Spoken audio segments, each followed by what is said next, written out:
Hi folks. I have seen a few videos about, it's a very common subject.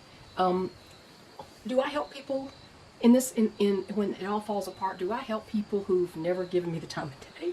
My family who's never contacted me, you know, that kind of thing. And I just recently saw another few that one was balancing compassion with preparedness and helping other people. And not helping other people. So balancing compassion. And a lot of the videos talk about, well, I mean, I see the comment section. I read the comments quite a bit on these other videos, and they will say something about, well, if, you know, if I'm a Christian, so I have to do that. I have to help. And honestly, any decision about what you do to help whoever is actually your decision. But I don't think using scripture to talk about that, to say you have to do it this way, and guilting other people who don't believe the same way about this situation, it doesn't serve anybody well. And just to get this out of the way, you know, they say, well, Jesus just helped everybody. No, he didn't. He showed anger, righteous anger. He used whips on people who were desecrating the temple. He told, you know, and the Apostle Paul, who's the apostle of the Gentiles, would say, he said, you know, he who doesn't work doesn't eat. I think that was Paul. He who doesn't work doesn't eat. And he who doesn't provide for his family is worse than an infidel. So that's an indictment on those people who haven't done anything to help themselves. But, you know,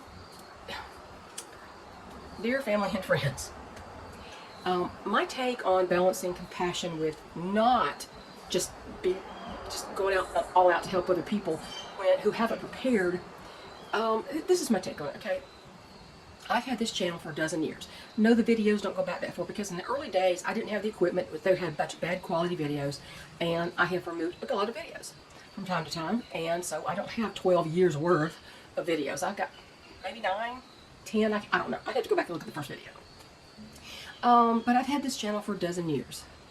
But I've been homesteading for 22 years. All the while, warning, cajoling, encouraging, admonishing, teaching about preparedness. And how it's your responsibility to prepare for anything that might befall you, just so that you take care of your family like a person is supposed to do. Well, you know, as far as I know, not one of my family members, and usually it's my husband's family really, because my family's about gone, it's totally gone. Definitely not them, but most of our family, I don't even think one of our family members, other than my 2 sons, ever watched my videos. Ever. I had this channel, remember, this is 12 years worth of recording and having channels, and I've had several channels. And, you know, my sons have both become quite preparedness minded in their, you know, 30s and 40s. They were ramping that up as they kind of quit the acquisition phase, like I gotta have this and this and this and this, and now, oh my gosh, maybe I better think about, you know, growing a garden or whatever. So back in, you know, okay, family, if you lurk and you have a comment on the videos, let me know that you're lurking, okay? Otherwise, I'm gonna say something that's not true about you, that you don't watch my videos. So tell me if you lurk, because I have never had anything that said that I did, that you were lurking in the background. Nobody's ever commented, except for one of my sons. My other son doesn't really hang out on YouTube, but he doesn't watch my videos from time to time. Anyway, he just doesn't comment. The other son, he has his own channel, Anvil and Scribe, and sometimes he'll comment. But back in 2017, I did a 3-video series about, so you're coming to our place in SHTF. So 3 videos. And, you know, personal responsibility is a big thing with us. We practice it ourselves against all odds. I'm about to turn 68. My husband's 71 years old. And, you know, I feel like I've shown compassion by teaching in a public forum for all to see. This is me showing compassion, asking you to do this and that, telling you how to do something. I've told you how to can elderberry syrup and all kinds of stuff, okay? And show you what worked for my gardens, what didn't work for my gardens, that kind of thing. And I feel like that's my way of showing compassion, is to educate. My husband is the oldest in our immediate family. He is now the oldest member of our immediate family. Among his, you know, sisters, brothers, you know, his brothers deceased now, but his sisters and, you know, his nieces and nephews and all that. He's the oldest of the whole family. As one of my nephews said, "You're the patriarch now." So when my husband's father died, he said, "Now you're the patriarch." That's the way he put it. My husband is a disabled retired veteran. And if others think that they're going to use us when all this completely falls apart, they're actually sadly mistaken. Why should these much younger, more able-bodied people turn around and rely on us to help them? Shouldn't people already trying to help us? I mean, the Bible has a lot to say about taking care of your elders and the widows and whatnot. So, you know, we've homesteaded for over 20 years. I think the first 2 years we were building a building, and then I got chickens and all that kind of stuff. But we've homesteaded over 20 years. We grew gardens before we had chickens. And we've canned food, and we keep the chickens for eggs and natural fertilizer for the gardens. We did all that on a fixed income. All of it. At the beginning, we only had the Air Force pension. We didn't have Social Security at all. While the younger, more able-bodied members of the family have had college educations, finally somebody went to college, and have high-powered jobs and very good incomes.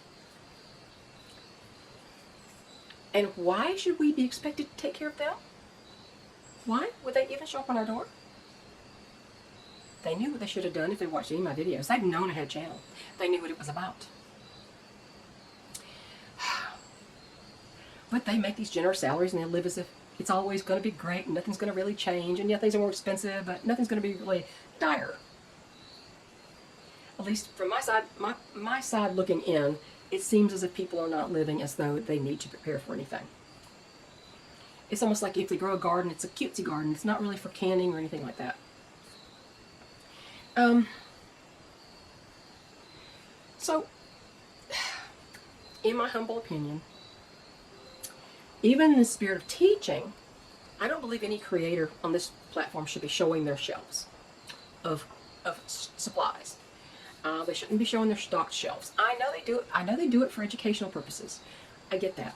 But there is one issue with that.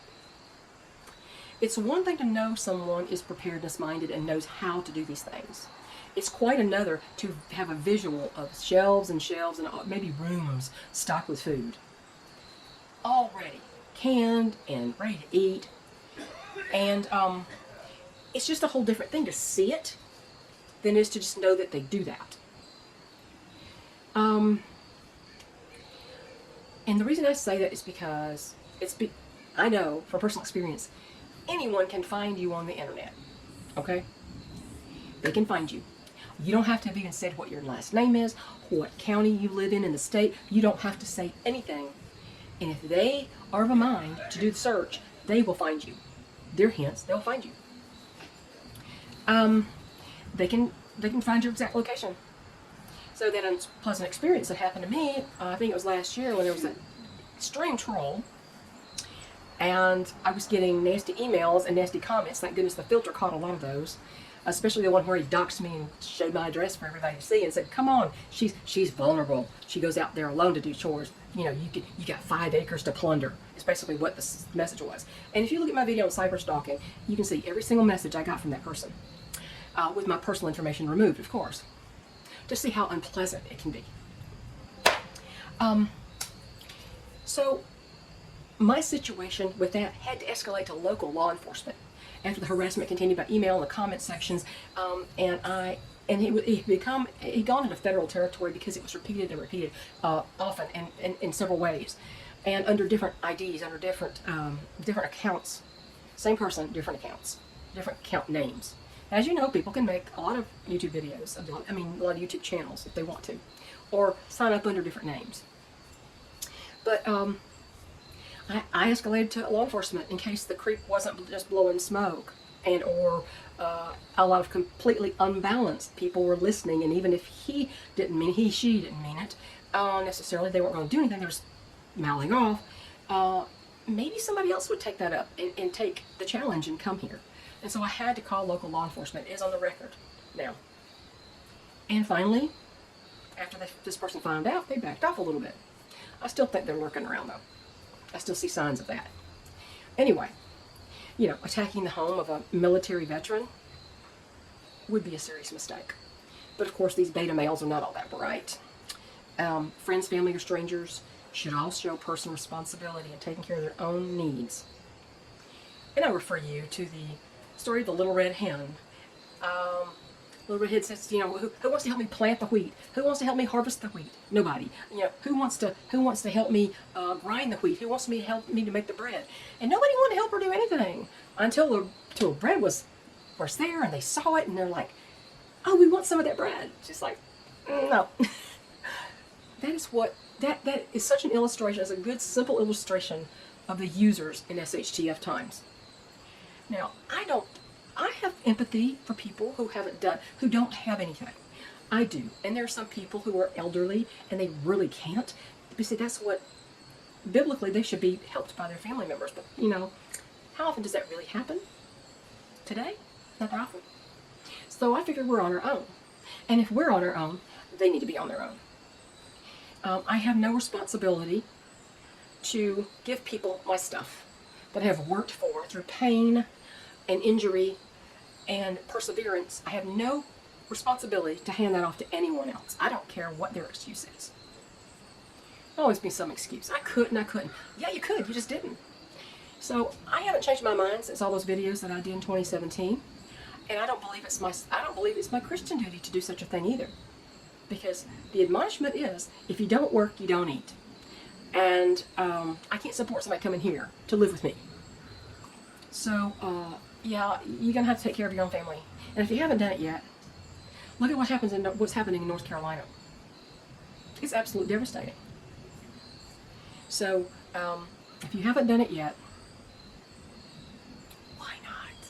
Why not? Don't expect me to open my house to anyone who hasn't done anything. That's it. All these years I've been teaching. They have been listening.